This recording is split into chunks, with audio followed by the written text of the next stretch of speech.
the White House. There's a good reason Obama doesn't want to give the people or Congress any time to read the bills. I'm still needing a copy of the other 300 mysterious pages that we don't get to see here.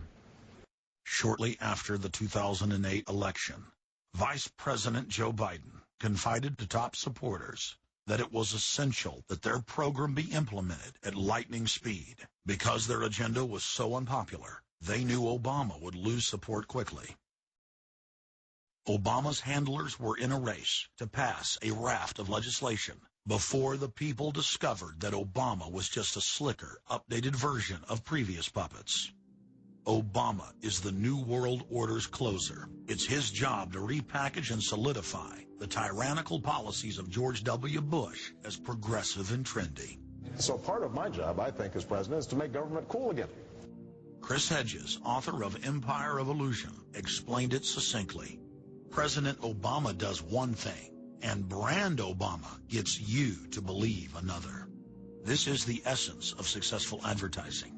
You buy or do what the advertiser wants because of how they make you feel. Through Obama, the global establishment are now putting their entire program into high gear.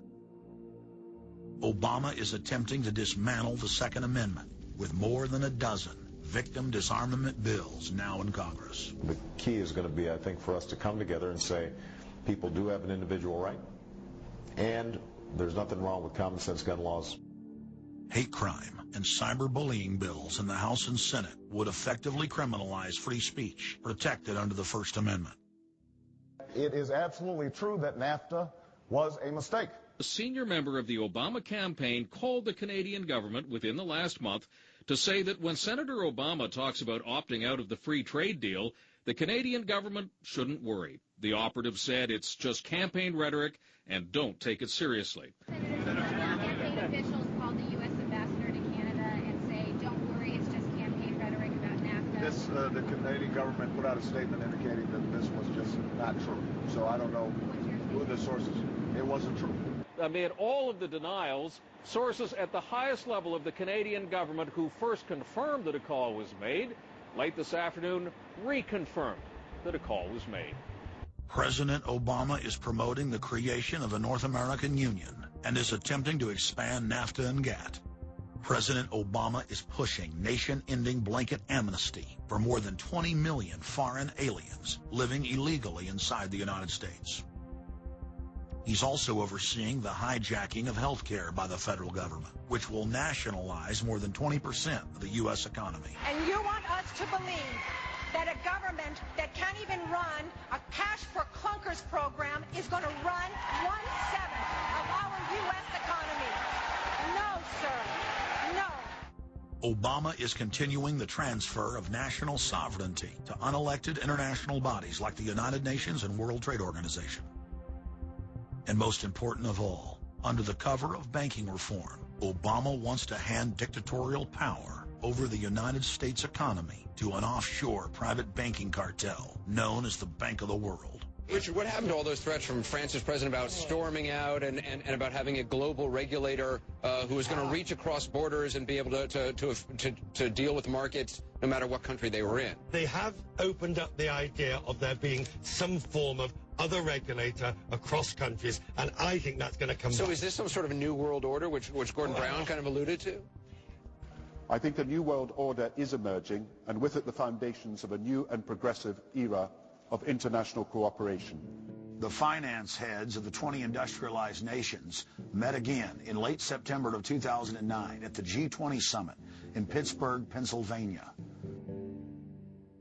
At that meeting, ministers called for an end to the dollar as the world reserve currency. They also called for a strengthening of global governance and called for a new world order. While the bankers were busy carving up the world at the G20 summit, Barack Obama was in New York City at the United Nations because he's got a new job to chair the United Nations Security Council, the most powerful position in the world government body. President Obama does what no other U.S. president ever has. President Obama presided over the UN's most powerful body. That would be the Security Council. 1,191st meeting of the Security Council. For a couple of hours, you could say Mr. Obama was president of the world. It is the story of a world that understands that no difference or division is worth destroying all that we have built. In my own country, it has brought Democrats and Republican leaders together.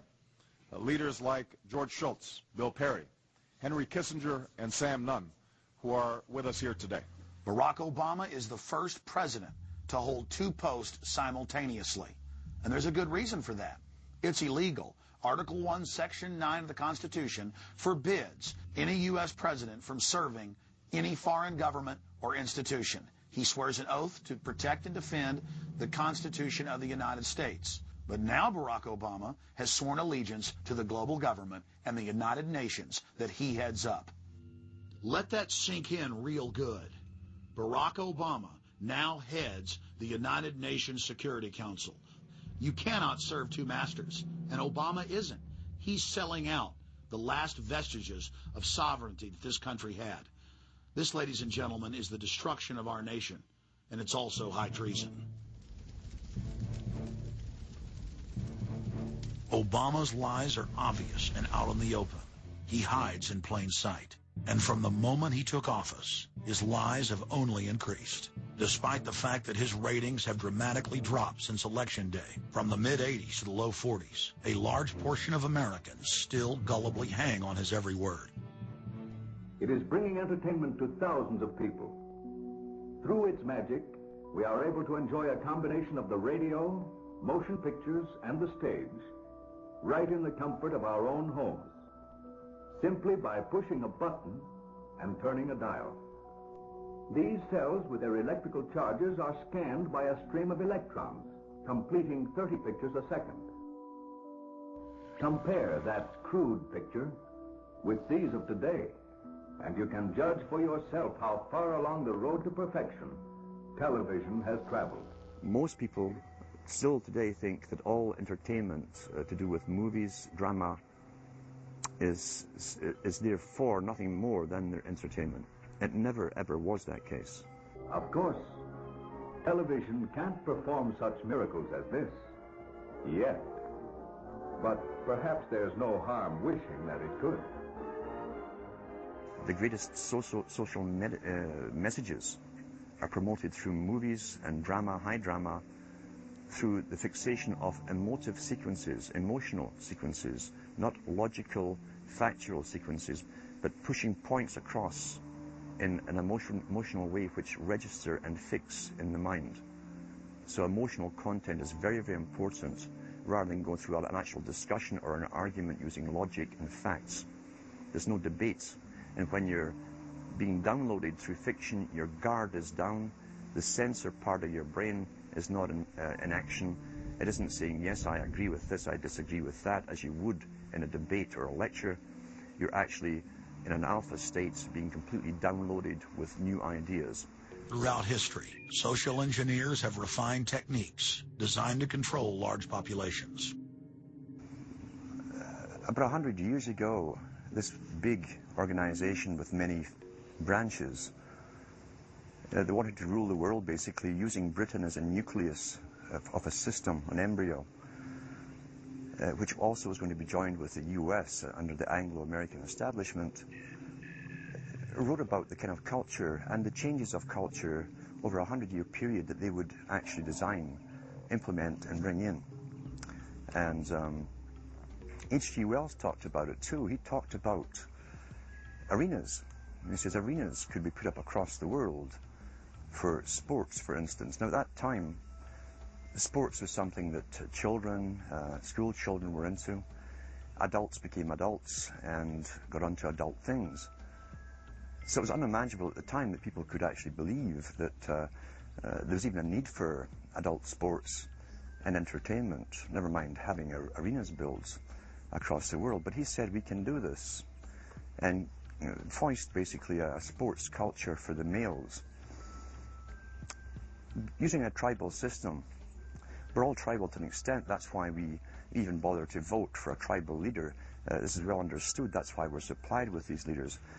And because the average man was to become more disengaged from his own destiny